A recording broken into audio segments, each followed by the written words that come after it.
Hey guys, it's Kevin in my review for the first season of the newest Netflix series, I Am Not Okay With This.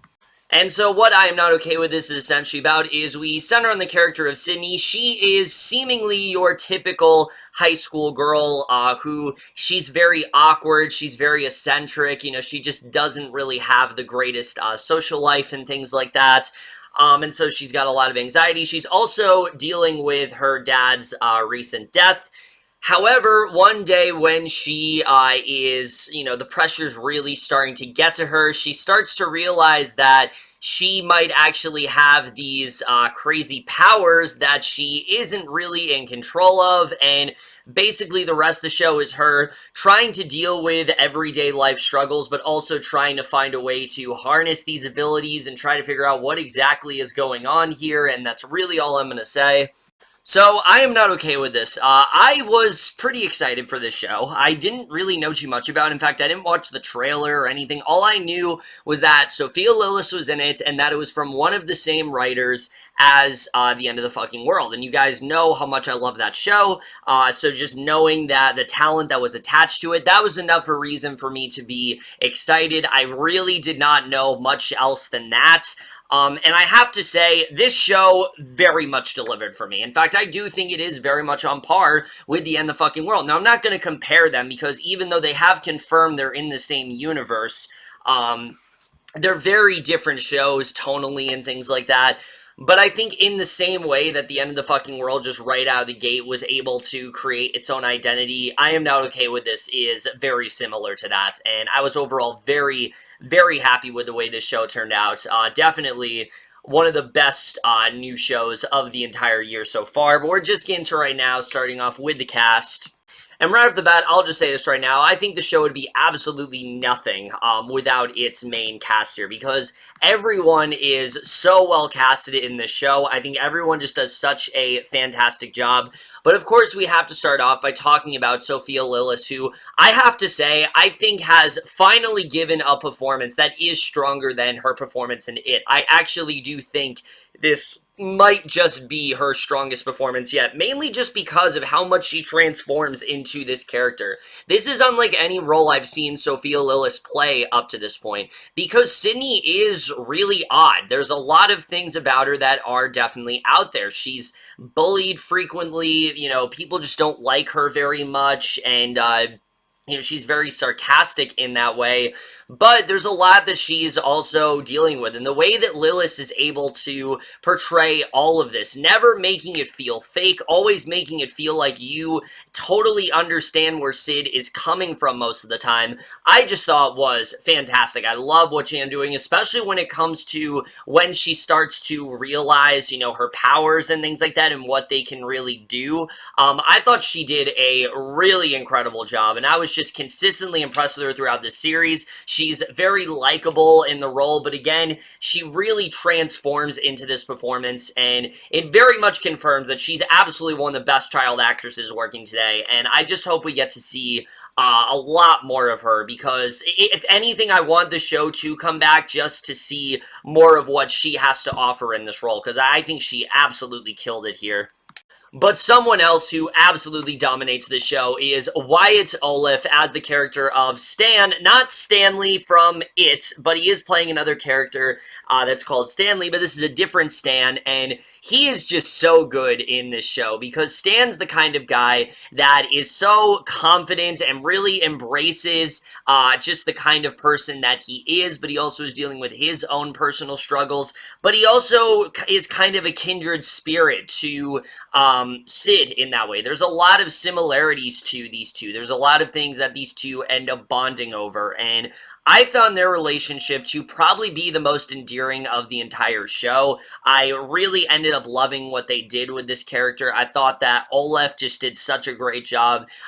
Really just, you could tell he was having a lot of fun in this role, and I just thought that he was, again, just very likable here, and I really like what he ended up doing, and definitely is another really strong performance here for sure. The rest of the cast also does a really strong job. Kathleen Perkins as Sid's mother is really great here. She perfectly represents the sort of regret that she feels for a lot of what she's done to her daughter. I thought she definitely gave a very strong performance here for sure. I really did buy into everything that she was selling here. And then Sophia Bryant, I haven't seen her ever really. I think she's a newcomer. She plays Sid's friend Dina. Fantastic. I was really impressed by her in this show. I thought that she also did a really good job at playing this friend that is very supportive, but at the same time, she is in a much different spot in high school than Sid, and I really did like what we ended up seeing of her overall. The entire cast here, everyone really does a great job. I think everyone was really well casted here for sure. Even smaller roles like Zachary S. Williams as Dina's love interest Ricky, or Sydney's little brother Liam. I thought everyone was just really well casted here, and I was very impressed by most of the cast throughout the show. But now I really do want to get into the directing and the writing, because there is a lot that I think the show does do very well. One of them being is that it finds a way to take the typical quirky, fun tone that most teen shows like this have and give it its own identity, because that's the thing I think that is really impressive about the show, and I've said it before. I feel like teen shows are the hardest ones to really write these days because and direct these days, because they've been done to death. They feel like you've done everything you possibly can with them. But this show finds a way to put its own unique spin on it. Yes, it definitely does have some really great humor. Yes, it definitely does have some really heartwarming moments, but by adding in this sci-fi element, that switches it up a bit. That changes things up dramatically. And all of these elements really do blend very well together. There are points where the show is absolutely hysterical, but there are also points where it is hard to watch. But then you're also really drawn in by the sci-fi elements. And I think that the directing was just really well done here. There's a lot to really balance, and it never feels like it's doing too much. It never feels like it's trying to balance it all. It actually does a really good job of making it feel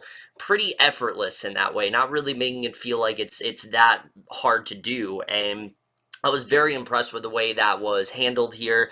But the writing is what really impressed me with this show, because for a show that really only has 7 episodes, there is so much that they're able to get done in that time, especially when it comes to the character of Sid, who I think is just so excellently written. Because on the surface, yes, she is a very typically awkward, socially awkward, very introverted sort of character. She's someone that, doesn't really get along with a lot of people. She has very fractured relationships and things like that, but she also is still trying to navigate the world. There are quite a few things that she is still trying to get a hold of, such as her powers and things like that.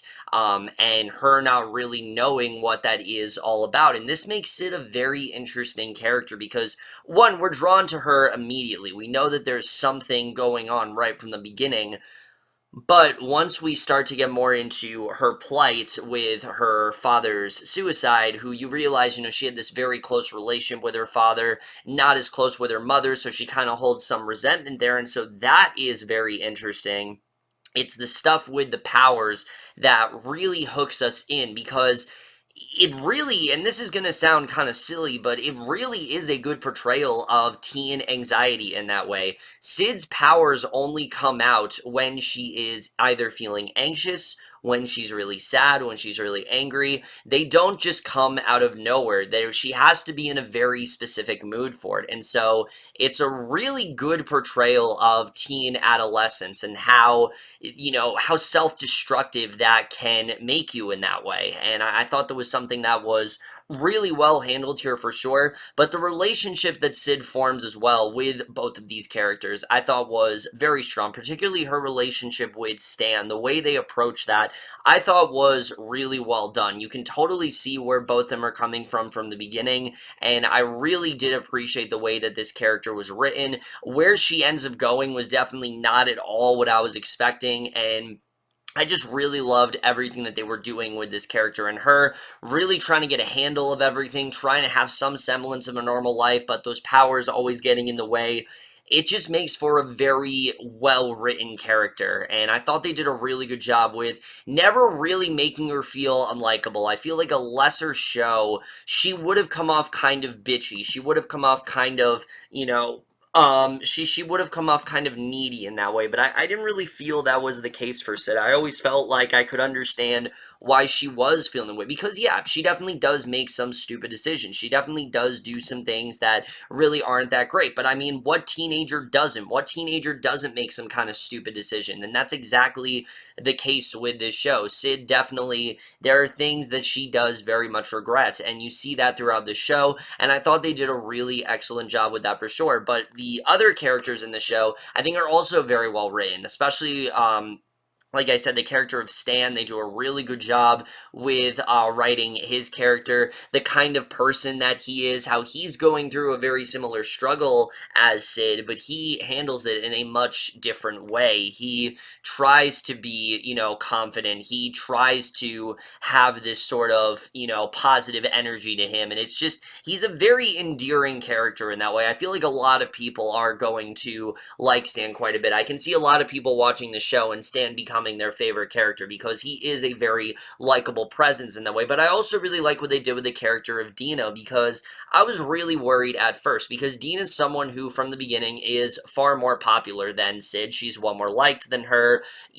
She's basically what you expect. She's your typical high school, overachiever in that way. And that could be a very hard character to write, because you have to try to do a good job of making this character likable enough, but also not trying to make her too unrealistic. And I felt like they did a really good job of showing that she does want to be a good friend to Sid. She generally does care for her in that way, but there's also a lot of things that's going on with Dina that does get in the way, sadly, and I thought that that was just very well written. Nothing about this show to me felt like just a high school show. It felt like it could be a real portrayal of high school in that way. I thought they did a really good job with that, and I was very impressed with where they ended up going with it overall. I really was just very impressed with the writing here. I think that, again, there's so much it has to say about, like, anxiety and things like that, and I think a lot of people are going to relate to that for sure. But again, that sci-fi element is, I think a lot of people are going to latch onto, and that also is handled very well. The way they handle her powers and the way they slowly reveal the full extent of them was really creative, I have to say. And when we start to find out more of what's actually going on, I mean, it's very intriguing, and I like the way that that element kind of takes a back seat to fleshing out these characters more, because I feel like, most shows, they would try to get to that right away, but this show knows that it needs to take a little bit of time and get us to care about these characters, then it can dive more into her powers, and I thought that was definitely the right approach for sure. I was very impressed with the way they went about that, but yeah, so the writing here is really solid for sure, definitely one of the best things about the show. The cinematography, though, is also really well constructed, I have to say. I really like the look and feel of the show. I will say it definitely does look similar to the end of the fucking world, but like I said, the show does make it clear that it does take place in the same universe. There actually is a shot, I don't remember which episode, but you do actually see, like, a poster of James and Alyssa or something, so this is, like, kind of supposed to be going on during that, so if that's a complaint, I don't really think it should be, because it's literally in the same universe, so it makes sense that it looks very similar in that way, but still, I feel like, regardless, it's still able to have a look and feel of its own that I overall thought was really well done. The score, I definitely really did like as well when it's used. I think it was very effective. And the editing, like I said, the show's only 7 episodes, and similar to End the Fucking World, some of them clock in at like only 19 minutes, which was really weird, but I don't feel like a single minute of the show was wasted, and I think overall they did a really good job with that. I will say, though, it is a bit of a detriment to this show. It is my one flaw that I have. I do think that they needed 8 episodes. I really do. I feel like they needed just one more episode in there. There are some revelations that occur in the 6th episode. Actually, it's the 5th episode of the show. And while it was effective, they kind of came out of nowhere. They just felt a little bit rushed to me. And I felt like we need another episode to kind of gradually get us there, and I think that would have been just a bit more satisfying. Also, as much as I do enjoy the character of Stan, he at first has this episode 4, that you think is going to be entirely about him. And I was like, holy shit, they're doing a Stan-centric episode. This is actually really risky. I like this a lot. I kind of want to see the whole episode focus on him. And it only ends up being the first 10 minutes. And that was a little bit disappointing for sure. I felt like they definitely could have dived a little bit deeper into that. There's a element to his storyline that I would have wanted to see a little bit more of. And I think that if they would have taken that whole episode to focus on him and then save the Sid stuff for the next episode, if they had 8, then I think it would have been just a bit more satisfying overall. But honestly, I can't really complain. But with all that, guys, now we are going to get into some spoilers because there is a lot to talk about that does go on in this show. So if you guys have not seen I'm Not Okay With This, I would highly recommend it. I think it's a very creative and different show for Netflix. I think it's a show that a lot of people are going to fall in love with very quickly. It's very endearing. It's very fun. It's a very quick watch, and definitely would recommend it. Okay, so now let's talk some spoilers. So I think the first thing I really want to talk about is where they ended up going with Sid in the 3rd episode of the show. I feel like the whole reveal that she is a lesbian, which sadly I was spoiled by because of fucking Twitter. I don't want to get into the hows and the why, but unfortunately I knew that before I should, sadly. But still, I feel like it's a really good reveal because it's not that shocking, because they do pepper that throughout the show. You get the sense that she has this very close relationship with Dina. She's talking about Dina a lot. The way she looks at Dina, you can tell there is an attraction there that goes beyond just a friendship. And when it comes to Stan, the way that's done, it does feel like just a friendship. It feels like just another person that she can connect to because he's her next door neighbor, and that they have a very similar bond in that way. You know, they both feel kind of alone. They both only have one parent. They both feel like, you know, they need to rely on each other, and things like that. But you can totally understand, so you can totally understand where she's coming from when she reveals that it's not Stan, that the reason she didn't really feel the same way she did towards Stan is because she liked Dina. And I thought that whole thing was played out so well. And I love the way that Dina handled that whole situation. It wasn't something where she was weirded out. She was actually kind of okay with it. She actually said that she liked it. And do I think this is hinting at Dina and Sid getting together at some point? Maybe at some point they are going to get there. I don't know, after the events of the final episode. I don't know if that's going to happen, but I did really like the way that they handled that this was not something that Dina was repulsed by. Rather, she was accepting to it. It's very refreshing to see that because you don't normally see something like that. You know, we've been conditioned to see on a show when a straight character is kissed by a gay character but didn't know that they were gay, they're usually weirded out and, you know, this big thing happens. But that doesn't really happen with Dina, and I like that because, one, it shows that Dina is very genuine with how she feels towards Sid. She really is very loyal to her through thick and thin. Everything she does, she really does stick by Sid, and you really do feel that friendship. 2, it just makes Dina a much stronger character, because if they would have done that, I feel like it would have been too cliche, and so I like that Dina was a lot more accepting of that, and I thought they did a really good job with that overall. And then Stan as a character, I thought was also very well written. What I especially like about Stan is that, you know, Sid not wanting to go to homecoming with them does not ruin their friendship. They still have a very strong bond. Even in the finale, which of course I'll get into, they still do have a very strong bond overall. You can tell, obviously, he likes Sid. He's trying to develop a relationship with her, but these two do have a very strong connection, and I thought they did a really good job with setting everything up there. The scene where he, you know, is trying to get her to use her powers, but he ends up going too far. I like that he recognizes that, like, yeah, that was bad, and that's something the show just did really well. Any opportunity it had to do some really over-the-top and cheesy storyline where, a character is mad and then this whole force storyline happens. They actually find a way to sidestep that. They actually find a way to do something different played in a very realistic situation. That's what I ended up really liking about the show, is that certain things that I thought were going to happen, like I thought Stan and Sid were going to be done after that scene. I didn't think their friendship was ever going to be the same after that scene where he insults her. I thought Sid was just going to not want anything to do with him after that. But that's not what ends up happening at all. They actually do grow from that. Same with Dina and Sid, and I just really like the way they played that overall. And like I said with Stan, the one storyline that I would have wanted to see a little more of, and I hope we do dive more into in season 2, is Stan's relationship with his father, which we can clearly see is very abusive. That is not at all a healthy relationship. That's not really my problem.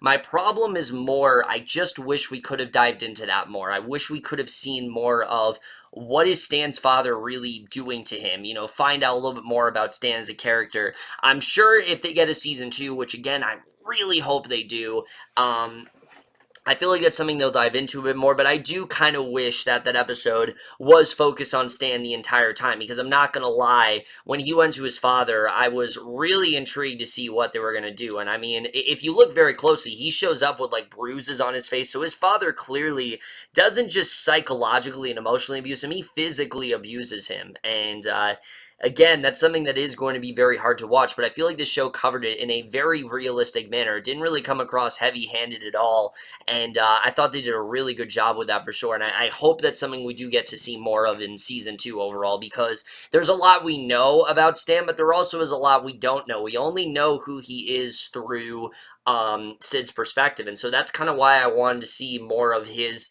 centric episode, because we could have seen more stuff that Sid doesn't get to see, and I hope we get to see more of that in the next season for sure. What I didn't like so much was the whole storyline with Bradley Lewis. I just didn't really care for this character, and I understand. We need some kind of foil in this show. We need someone that is a complete opposite of Sid. Someone who is so overly confident, someone who is so, who cares so little about other people's feelings. I understand that, but this character just came off as kind of cliche to me, and again, I think he works as a good antagonist, but the whole storyline with him cheating on Dina, I just felt was a little bit rushed. I think they could have handled that a little bit better. I think they could have dived into their relationship a little more, which obviously, yeah, because the show's through Sid's perspective, we can only see a limited sort of window into that, but I feel like they could have done a better job with setting that whole sort of thing up. And things like that. I think they could have done a better job with that overall. And his eventual turn on Sid definitely does make sense, but I kind of wish we had a little bit more time to maybe see Bradley as a real person, because he's really the only character on the show that didn't feel like a real person to me. He just felt like someone that was kind of a moron, kind of ignorant, and, he just kind of felt like a plot convenience in that way, and I just was not a big fan of that storyline overall. And the episode where they were in detention did end up being my least favorite episode of the season. It was still a lot of fun. I especially enjoyed Sid and Stan having to go into the library, because Sid ended up nearly destroying the library and they had to like fix the whole thing, and so they lied to Dina that they had sex in the library, things like that. I thought that was a really fun moment, but the whole revelation with Bradley, I just was not a big fan of. I didn't really like that storyline overall. But I will say the final 2 episodes of the show are nearly perfect, I think. I love everything that they do in these final 2 episodes.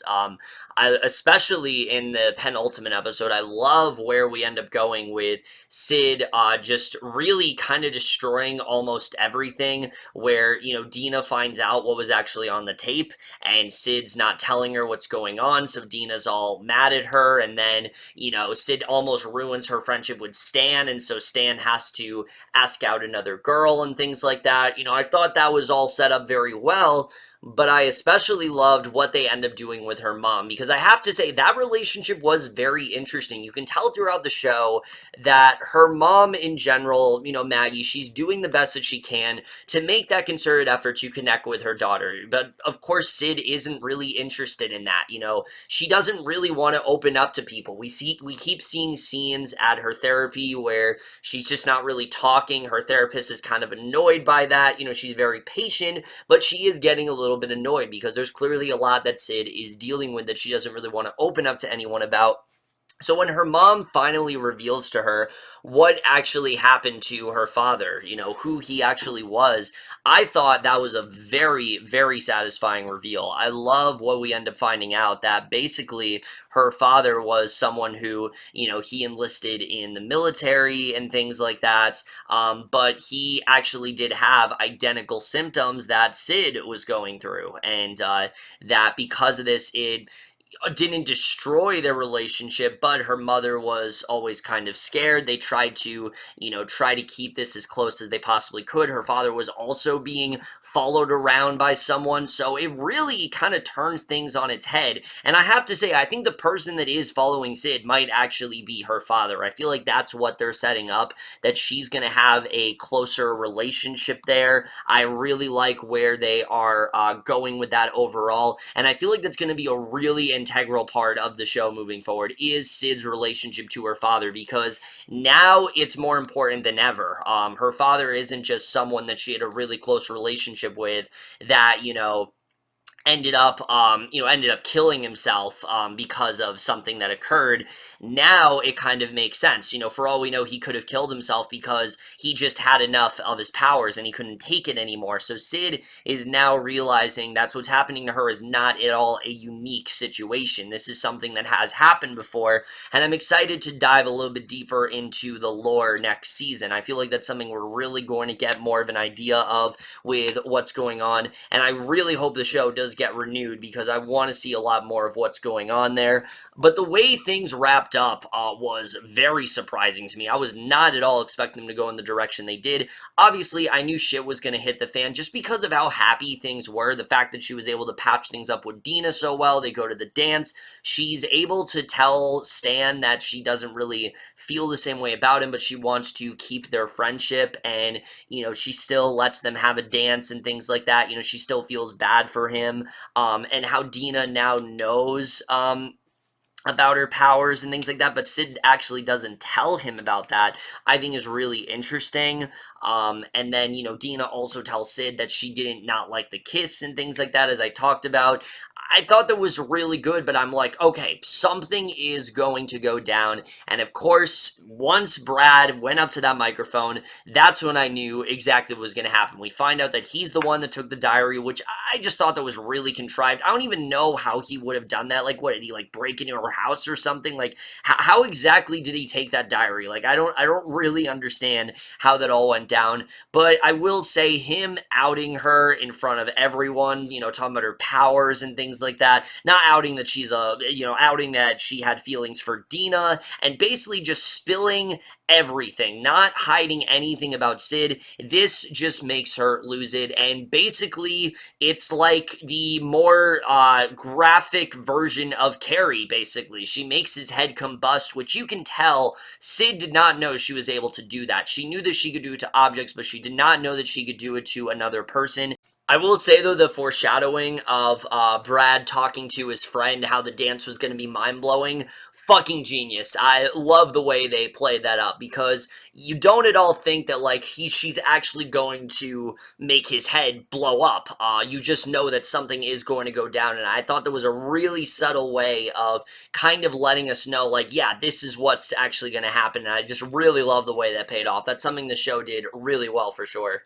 And the way that she just flees away immediately, I love that we don't get to see Stan's reaction, we don't get to see Dina's reaction, but I will say, I don't think this is going to ruin her relationships with them. I think her and Dina have a very close relationship. I think now that Dina knows more about what's going on, Stan also, I mean, everyone now knows about Sid's powers. I can't imagine how things are going to be in season 2. I would assume that because of what went down, everyone's going to be going after Sid now. Everyone's going to want to know more of what's happening. But as we know at the end, that man who follows her says that she has to get away, that it's time for her to, know more about her powers and that everyone should be like afraid of her and things like that. It's a really good cliffhanger. I really love the way they're wrapping things up here because it really makes me wonder, like, where is this all headed? What are we really diving into here? What exactly does Sid have? What kind of powers, what does this really constitute? What are these powers meant for?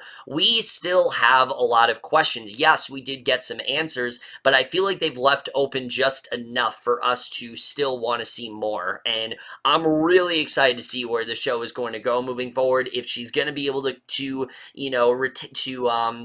keep those relationships with Stan and Dina intact, how that's really all going to go. Find out more about her father. Is the person that is following her, is he her father? I mean, there's a lot of places they could really go in season 2, and I'm just really excited to see them, really go for it. And I really hope the show is renewed so we're able to see, how else they can follow this up in season 2, because there's just so many things that I would love to see them dive into more here. So overall, guys, I'm Not Okay With This is a highly refreshing and creative show. It's got some amazing performances from both Sophia, Lillis, and Wyatt, Oleff, and the other cast as well also does do a really strong job. And has a lot to say about teen anxiety and, abandonment and things like that, and all kinds of topics that you've seen done in other shows, but not really done in the way it is here. And I think that's what makes it very creative. It has a really great look and feel to it. It's a very funny show for sure. It's got a lot of really fun moments in there, and overall it's just a show that I think was consistently entertaining throughout. It definitely does have some moments of cliches, but overall it is way different than what I expected it to be. It's definitely a very entertaining show that absolutely is one of the best of the year so far, and I'm definitely going to give the first season of I Am Not Okay With This overall an A-. But over, guys, in my review, the first season of I Am Not Okay With This. Let me know what you guys saw of this show overall. Left your thoughts on it. Please check out the show if you haven't, guys. I definitely can't recommend it enough. It's a very easy binge for sure. But that's it for this video. Hope you guys enjoy it. We'll see you guys in my next video, and we'll see you guys for that. Okay, bye.